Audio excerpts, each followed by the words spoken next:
Assalamualaikum warahmatullahi wabarakatuh.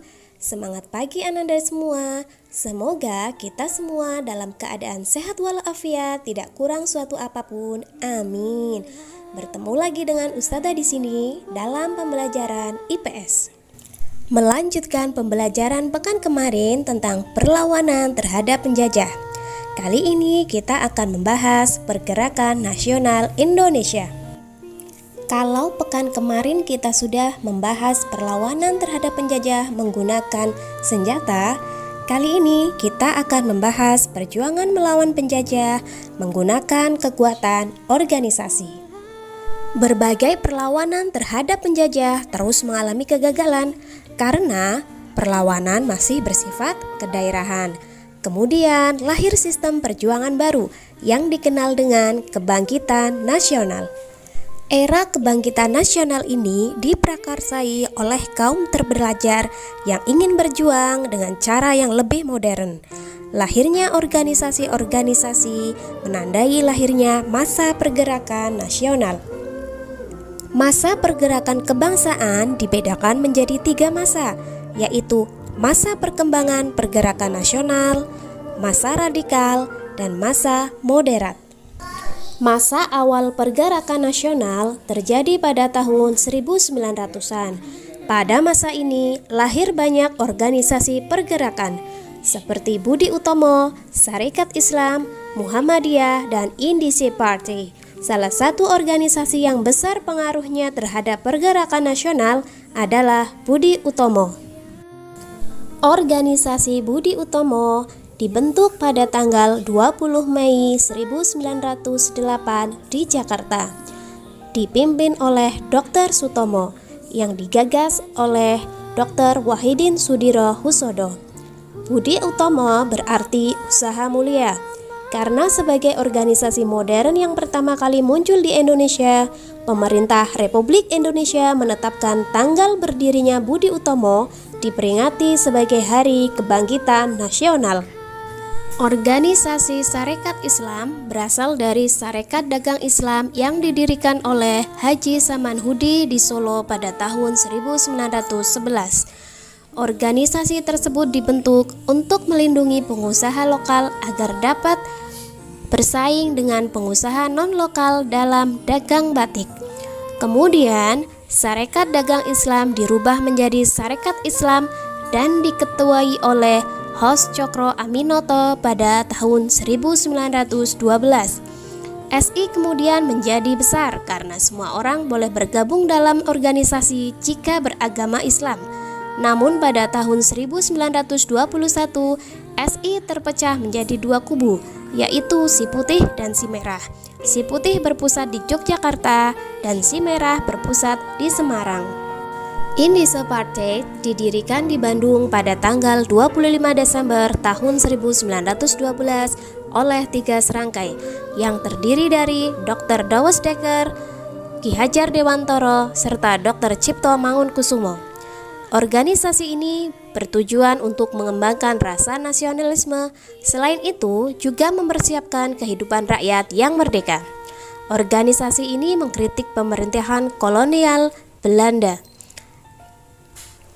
Sehingga pada tanggal 4 Mei 1913, organisasi ini dianggap partai terlarang dan ketiga tokoh tersebut diasingkan ke Belanda.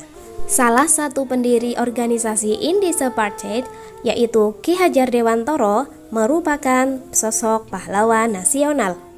Beliau merupakan pendiri perguruan Taman Siswa. Beliau dikenal dengan semboyan Ing Ngarso Sung Tulodo, Ing Madyo Mangunkarso, Tutwuri Handayani. Masa pergerakan yang kedua yaitu masa awal radikal. Ini terjadi pada tahun 1920 hingga 1927.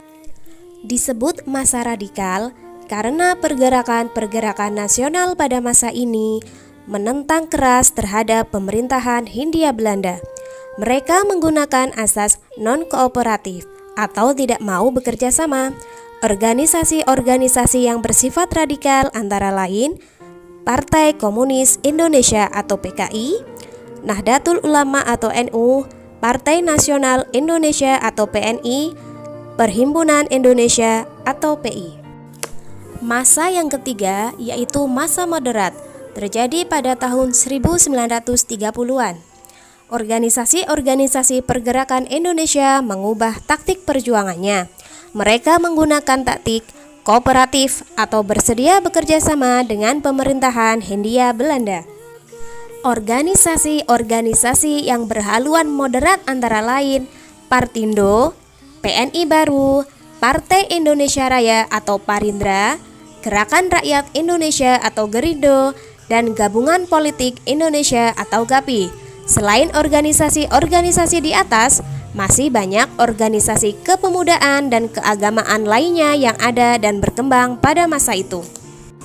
Munculnya rasa kebangsaan Indonesia berasal dari keinginan kuat rakyat Indonesia untuk merdeka dan berdaulat. Sejak abad ke-19, muncul rasa kebangsaan atau nasionalisme bagi bangsa-bangsa di Asia dan Afrika, khususnya Indonesia. Banyak faktor yang memicu munculnya rasa kebangsaan di Indonesia. Salah satunya kenangan kejayaan masa lalu. Kenangan masa lalu khususnya pada kejayaan Kerajaan Majapahit dan Sriwijaya, serta kebesaran kerajaan-kerajaan Islam. Pada masa Majapahit, kerajaan mampu menguasai seluruh wilayah Nusantara. Adapun pada masa Sriwijaya, kerajaan mampu berkuasa di lautan karena pasukan maritimnya yang kuat. Sejak dirintisnya organisasi yang bersifat nasional yaitu Budi Utomo, para pemuda juga tergugah untuk membentuk organisasi-organisasi yang memperjuangkan nasib bangsa Indonesia. Semula di Indonesia terdapat macam-macam organisasi pemuda. Pada awal kemunculannya, organisasi-organisasi pemuda itu dapat dibedakan menjadi 3 macam, yaitu organisasi pemuda bersifat kedaerahan, organisasi pemuda bersifat nasional, dan organisasi pemuda bersifat keagamaan.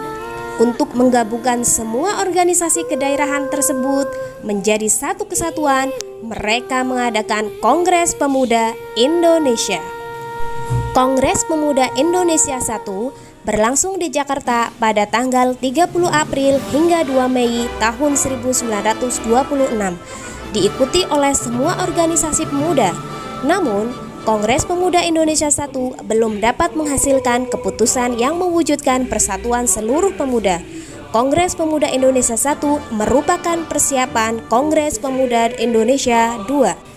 Kongres Pemuda Indonesia II berlangsung di Jakarta pada tanggal 27 hingga 28 Oktober.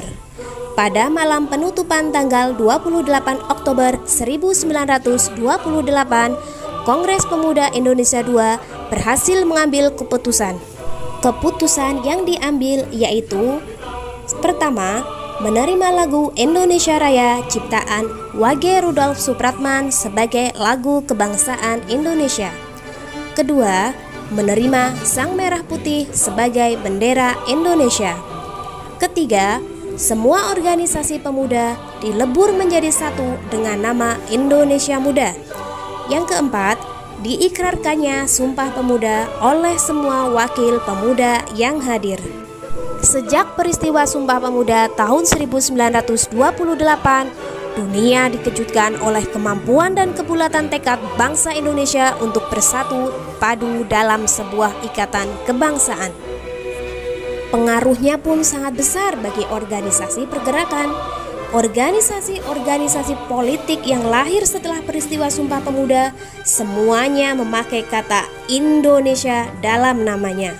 Begitupun dengan organisasi yang masih bersifat kedaerahan mulai memproses untuk bersatu dalam satu wadah, yaitu Organisasi Indonesia Muda. Peristiwa Sumpah Pemuda telah membawa kesadaran dalam diri setiap orang akan pentingnya persatuan dan kesatuan dalam sebuah bangsa. Penyatuan berbagai sifat kedaerahan menjadi sifat nasional terus dilakukan. Peristiwa Sumpah Pemuda menegaskan rasa senasib sepenanggungan sebagai satu bangsa. Rasa inilah yang kemudian menyebabkan timbulnya semangat persatuan untuk membentuk sebuah negara kesatuan. Dengan demikian, tepat kiranya jika ada pepatah mengatakan, bersatu kita teguh, bercerai kita runtuh. Persatuan dan kesatuan harus kita wujudkan demi kemerdekaan Indonesia. Oke, demikian tadi sedikit penjelasan Ustadzah tentang pergerakan nasional di Indonesia. Ustadzah cukupkan sekian. Semoga apa yang kita pelajari hari ini bisa dipahami dan diterima. Terima kasih. Wassalamualaikum warahmatullahi wabarakatuh.